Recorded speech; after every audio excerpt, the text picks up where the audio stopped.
नमस्ते दोस्तों, आपका वैल्यू एजुकेटर चैनल में स्वागत है, जहां आप सीखते हो स्टॉक मार्केट में इन्वेस्ट करके आप कैसे पैसे बना सकते हो। तो मेरा नाम है शशांक और ये वीडियो में हम एक केमिकल इंडस्ट्री के बारे में जानेंगे जो करंटली स्लो डाउन हुआ है। क्या करंटली उसका एंड हुआ है, क्या ये राइट अपॉर्चुनिटी है टू इन्वेस्ट, और एक ग्लोबल जो बेसिकली केमिकल इंडस्ट्री का अंडरस्टैंडिंग है वो ये वीडियो में हम डिटेल में लेंगे। तो यदि आप देखो तो केमिकल इंडस्ट्री का जो करंटली लगभग 1.5 ईयर्स से स्लो डाउन चल रहा है, उसके बेसिकली 2-3 रीजंस है। फर्स्ट जो रीजन है वो इकोनॉमिक्स, जो आप देखोगे जनरली यूरोप और जो यूएस है वहां पे स्लो डाउन चल रहा है, मेजरली यूरोप में चल रहा है। और इसके वजह से इंडियन जो केमिकल कंपनीज है उन पे भी कुछ अफेक्ट आया है, बिकॉज मोस्ट ऑफ द जो केमिकल इंडस्ट्री है उसका सिग्निफिकेंट जो पार्ट है वो एक्सपोर्ट बेस होता है, यानी एक्सपोर्ट से उनको काफी रेवेन्यूज आता है और ये जो एक्सपोर्ट्स है वो यूएस एंड यूरोप में ही होते हैं। एंड करंटली जो स्लो डाउन ये इकोनॉमीज में चल रहा है उसके वजह से जो केमिकल कंपनीज है उनके फाइनेंशियल्स पे कुछ अफेक्ट आया है। ये फर्स्ट रीजन हो गया। सेकेंड इंपॉर्टेंट रीजन जो है वो चैनल इन्वेंट्री का है। कोविड के बाद में काफी चैनल इन्वेंट्री हो गई थी, यानी ओवर प्रोडक्शन हुआ था और जो इन्वेंट्री है उसको स्टॉक किया गया था। तो स्लोली जो वो इन्वेंट्री है वो आउट ऑफ सिस्टम जा रही है और इसी वजह से जो प्राइजेस है वो भी फॉल हो गए थे। प्राइजेस फॉल होने का और एक यहाँ पर रीजन है जो चाइना में डंपिंग हुआ है, यानी चाइना ने एक्सेस प्रोड्यूस किया था बिकॉज उनका जो इकोनॉमी है वो स्लो डाउन में चल रहा था। करंटली भी इकोनॉमी यदि आप देखोगे तो उसमें कुछ ग्रोथ नहीं है, बट आफ्टर पैंडेमिक यहाँ पर मेजर डंपिंग जो है वो चाइना ने शुरू किया है, प्राइजेस काफी फॉल हो गए हैं। तो ये लगभग 2 to 3 रीजन जो है वो इंपॉर्टेंट रीजन है। इसके वजह से इंडियन कंपनीज पे कुछ इम्पैक्ट आया है, ये करंट सिचुएशन है। बट यदि हम हिस्ट्री में देखेंगे तो हिस्ट्री में यदि आप देखोगे तो जो चाइना है उसका जो इमर्जेंस है केमिकल इंडस्ट्री का वो लगभग 2005-6 के बाद में हुआ। एंड 2005 to 2015-16 यहाँ पर केमिकल इंडस्ट्री में एक मेजर बूम था, बहुत सारे इन्वेस्टमेंट्स हुई, चाइना एक डोमिनेटिंग प्लेयर बन गया। पहले यदि आप देखोगे तो लगभग 40% मार्केट शेयर जो था वो यूरोप एंड यूएस टुगेदर था बिफोर 2005। बट रिसेंटली यदि आप देखोगे यानी लास्ट 10 ईयर्स में चाइना ने टोटल लगभग 40% ऑफ द मार्केट शेयर जो है वो यहाँ पर उन्होंने एक्वायर किया है। पहले चाइना लगभग 20-25% का होता था, जो इंक्रीज होकर 40% हो गया, यानी मेजर जो मार्केट शेयर है ग्लोबल केमिकल इकोसिस्टम का वो चाइना ने गेन किया था इन लास्ट अबाउट 15 ईयर्स। इसका one of the reason was Chinese government ये कैपेक्स के लिए फंडिंग के लिए काफी सपोर्टिव थी। इसके अलावा जो चाइना में लेबर का कॉस्ट था वो काफी कम था बिफोर 15 ईयर्स। बट जो चीजें है वो काफी यहाँ पे चेंज हुई है जिसके बारे में हम आगे जाके डिस्कस करेंगे। बट यदि आप देखो तो 2016-17 के बाद क्या हुआ है कि चाइनीज गवर्नमेंट ने एक ब्लू स्काई पॉलिसी करके जो इम्प्लीमेंट किया था कि मोस्ट ऑफ द जो प्लांट सिटी के अंदर है या रिवर्स के पास में है तो वो उन्होंने रीलोकेट किए थे। लगभग 1000 प्लांट्स उन्होंने आइदर शट डाउन किए थे या रीलोकेट किए थे। एंड 10,000 जो प्लांट्स है उनको उन्होंने फाइन आप देखोगे तो दिया था because of wrong manufacturing practices. बहुत सारा एफ्लुएंट यहाँ से जनरेट होता था और वो जो अपॉर्चुनिटी है वो स्लोली इंडिया में शिफ्ट हुआ। एंड 2018 to 2021-22 यहाँ पर एक मेजर बूम आया था केमिकल इंडस्ट्री में। एंड स्टॉक प्राइसेस यदि आप देखो तो बहुत सारे कंपनीज ने उन्होंने रेवेन्यू काफी अच्छा पोस्ट किया, उन्होंने जो प्रॉफिटेबिलिटी है वो काफी यहाँ पे इंक्रीज हो गया and that has reflected into the stock price over the period of time. And इसके बाद में करंटली जो स्लो डाउन है वो फिलहाल में चल रहा है लास्ट 1 to 1.5 ईयर्स में। उसके बाद अभी हम इंडिया की सिचुएशन देख लेते हैं कि इंडिया केमिकल इंडस्ट्री में कैसे प्रोग्रेस कर सकता है। फर्स्ट थिंग इज इंडिया में काफी अच्छा टैलेंट अवेलेबल है, जो केमिकल इंजीनियर्स है वो अवेलेबल है। इसके बाद में गवर्नमेंट काफी सपोर्टिव है। रिसेंटली यदि आप देखो तो गवर्नमेंट ने पीएलआई स्कीम जो है वो अनाउंस किया था। They are trying to protect the chemical industry and trying to push the chemical industry. इसके लिए एक पीएलआई स्कीम हो गया या एंटी डंपिंग ड्यूटी अलग अलग आप देखोगे तो मटेरियल्स पे जो चाइना से इंपोर्ट होते हैं उनके ऊपर लगाया है। तो गवर्नमेंट यहाँ पर आप देखोगे तो they want to grow this industry. Third thing is आप देखोगे तो गवर्नमेंट गुजरात में स्पेसिफिकली काफी सपोर्टिव है to establish different plants in that territory.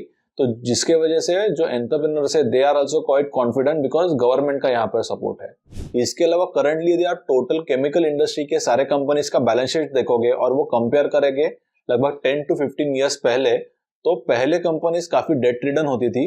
यदि आप करंटली कंपेयर करोगे तो most of the chemical industry जो है वो ऑलमोस्ट डेट फ्री है। वर्किंग कैपिटल के कुछ लोन हो सकते हैं बट काफी उन्होंने उनकी जो बैलेंस शीट्स है वो क्लीन की है, either by raising the capital और जो इंटरनल अक्रूवल्स है उससे उनकी जो बैलेंस शीट्स है which are very very superior compare to 10-15 years before. तो ये एक मेजर शिफ्ट हुआ है गवर्नमेंट के थिंकिंग में, प्रमोटर्स के थिंकिंग में, एंड जो इन्वेस्टर्स है उनके भी थिंकिंग में, बिकॉज उन्होंने ही जो कैपिटल रेज है वो करने में हेल्प की है।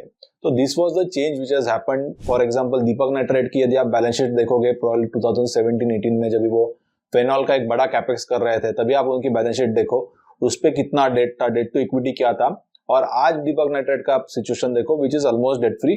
तो फेनोमिनल जर्नी हुआ है, और उसी वजह से जो वेल्थ क्रिएशन हुआ है, प्रॉब्ली जो 300-400 रुपए का स्टॉक होता था 3-4 साल पहले, या और भी थोड़ा कम था, जो आज प्रॉब्ली 2000-2200 रुपए के आसपास ट्रेड करता है। तो यहाँ पर आई थिंक ये जो करंट स्लो डाउन है, एक ये जर्नी का पार्ट है, it is not the permanent यहाँ पर स्लो डाउन आया है केमिकल इंडस्ट्री में। ये स्लो डाउन कुछ समय के लिए हो सकता है, प्रॉब्ली नेक्स्ट 1 या 2 क्वार्टर्स के लिए और हो सकता है, बट स्ट्रक्चरली मुझे नहीं लगता है कि कुछ चेंज हुआ है। जो इंडिया का स्ट्रक्चरल थीम है ग्रोथ का केमिकल इंडस्ट्री का, that is very much intact, क्योंकि जो कैपेक्सेस है मुझे नहीं लगता कि बहुत ज्यादा स्लो डाउन कुछ आया है कैपेक्स में।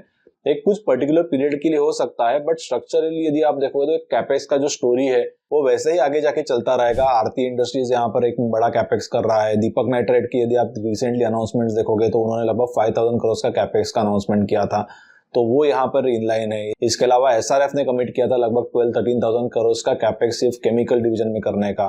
तो ऐसे बहुत सारे जो बड़े प्लेयर्स है, आई डोंट थिंक उसमें कुछ बहुत बड़ा इंपैक्ट आया है। ये जस्ट एक स्लो डाउन है for particular period of time, और यदि आप ये स्लो डाउन में एक अच्छी कंपनीज आइडेंटिफाई कर पाते हो तो you will get a very good reward when the cycle will turn around. तो जब भी अप साइकिल आएगा तो ये साइकिल को प्ले करने को आप 2 तरीके से इसको प्ले कर सकते हो। एक तो आप कोई जो अंडर वैल्यूड कंपनी है, अच्छा बिजनेस है, ये केमिकल सेक्टर में फाइंड आउट करो जिसमें अच्छे प्रमोटर्स है, अच्छा उनका प्रोडक्ट प्रोफाइल है। एक तो डायरेक्टली आप केमिकल्स पे यहाँ पे इन्वेस्ट कर सकते हो, या आप कोई प्रॉक्सी फाइंड आउट करो। प्रॉक्सी यानी अलग अलग जो इक्विपमेंट मैन्युफैक्चर करती है केमिकल कंपनीज, या जो भी सपोर्टिव प्रोडक्ट्स लगते हैं उनका मैन्युफैक्चरिंग करती है, या कुछ ना कुछ जो प्रॉक्सी है which is not directly into manufacturing of chemicals, but कोई कंपनी ऐसी जो है वो इक्विपमेंट है या सील्स लगते हैं इक्विपमेंट्स के लिए वो मैन्युफैक्चर करती है, या उनके जो प्लांट्स है वो सेटअप करने के लिए हेल्प करती है। तो आप अलग अलग वे से ये जो केमिकल इंडस्ट्री है उसको प्ले आउट कर सकते हो। मैं पर्टिकुलरली एक जो प्रोसेस इक्विपमेंट मैन्युफैक्चरिंग कंपनी है उससे प्ले आउट कर रहा हूँ। तो इससे क्या है कि रिस्क भी थोड़ा यहाँ पर काफी डाइवर्सिफाई हो जाता है, बिकॉज केमिकल इंडस्ट्री में एक चैलेंज क्या है, फॉर एग्जांपल मैं आपको एक एग्जांपल लेके बताता हूँ। जैसे कि पीआई इंडस्ट्री, तो पायरोक्सासल्फोन उनका जो प्रोडक्ट है उसमें लगभग 40-50% के रेवेन्यूज आते हैं उनके सीएसएम बिजनेस डिवीजन के। एंड रिसेंटली यदि आपने न्यूज देखा होगा तो चाइनीज एक कंपनी है वो एक नया प्लांट सेटअप कर रहा है। ये जो प्रोडक्ट है वो ऑफ पेटेंटेड जा रहा है, इसके वजह से वहां पे एक स्टॉक में एक शार्प रिएक्शन था, क्योंकि मेजर रेवेन्यूज जो है वो यही सेगमेंट से या ये प्रोडक्ट से आते हैं।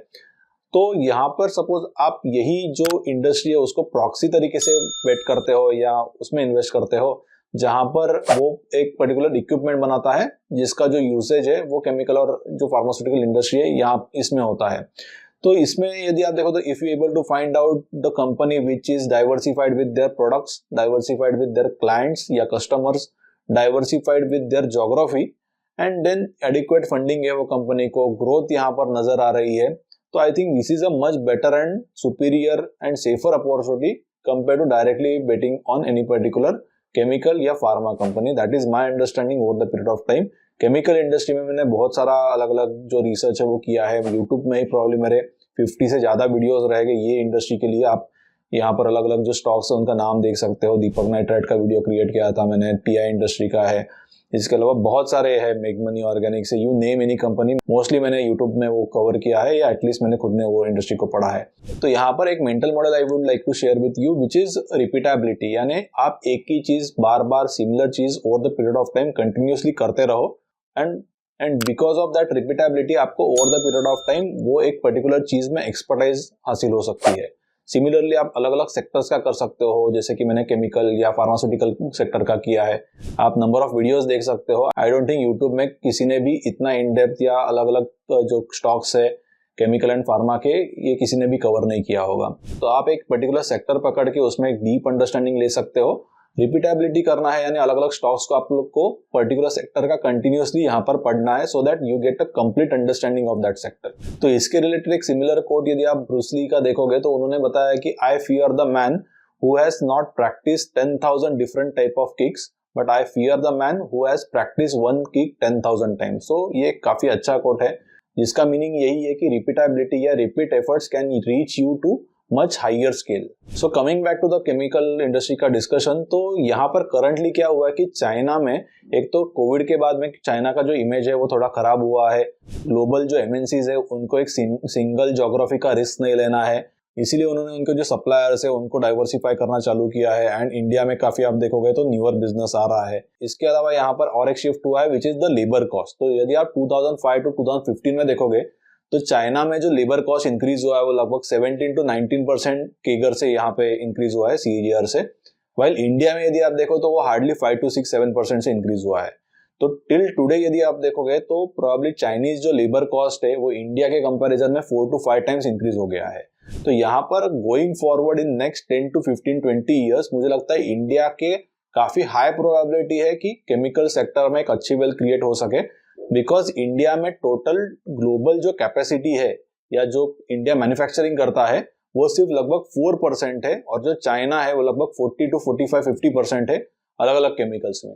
तो यहाँ पर इंडिया ये 4% का going ahead in next 15-20 years double भी करता है 10-11-12%, still I think there will be a huge wealth creation which is possible.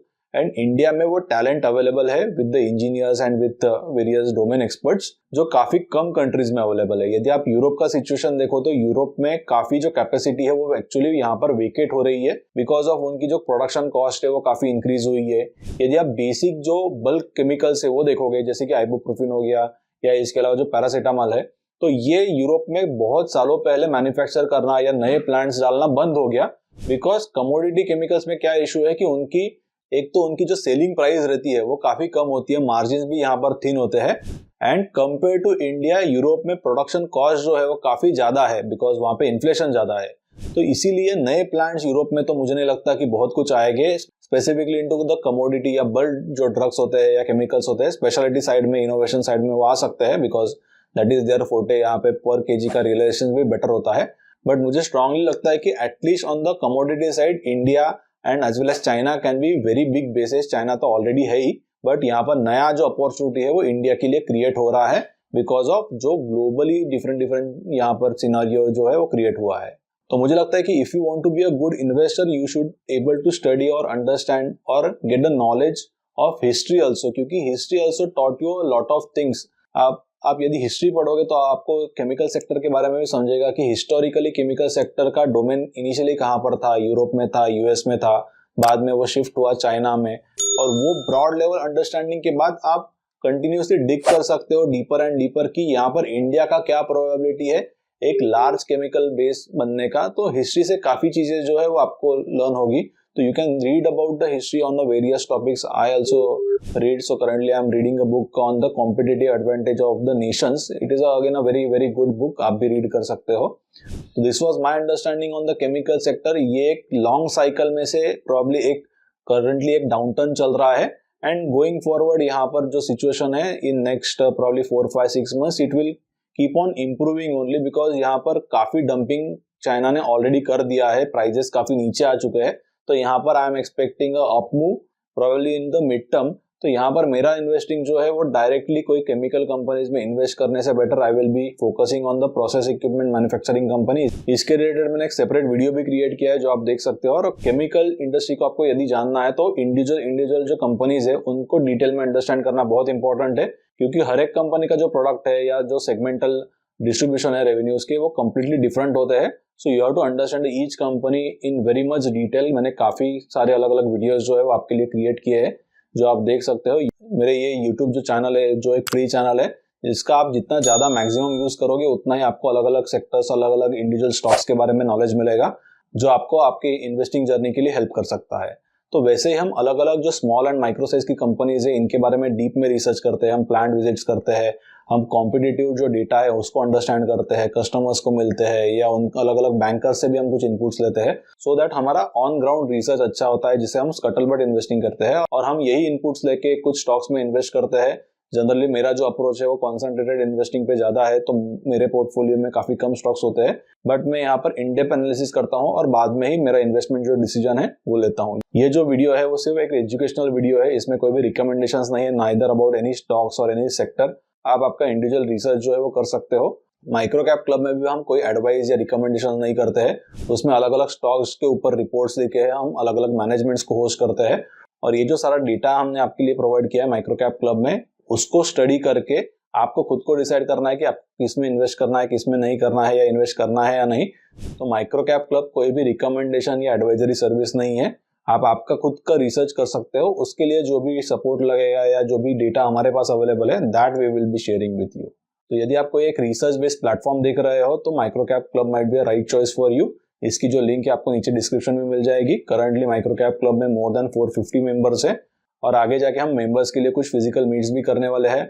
Already हमने कुछ प्लान्ड विजिट्स भी की थी माइक्रो कैप क्लब मेंबर्स के साथ। So if you want to be a part of it, you can join the micro cap club. और यदि आपको कोई स्पेसिफिक स्टॉक्स के ऊपर वीडियोस चाहिए होंगे तो जरूर आप मुझे नीचे कमेंट सेक्शन में उनका नाम लिख के बता सकते हो। और ये वीडियो आपको कैसे लगा केमिकल सेक्टर के बारे में, इसके बारे में जरूर आप मुझे नीचे कमेंट सेक्शन में लिख के बताइए। और ऐसे वीडियोस में हर सैटरडे को 11 o'clock को पोस्ट करता हूँ, तो ऐसे वीडियोस जो है वो देखने के लिए मत भूलिए।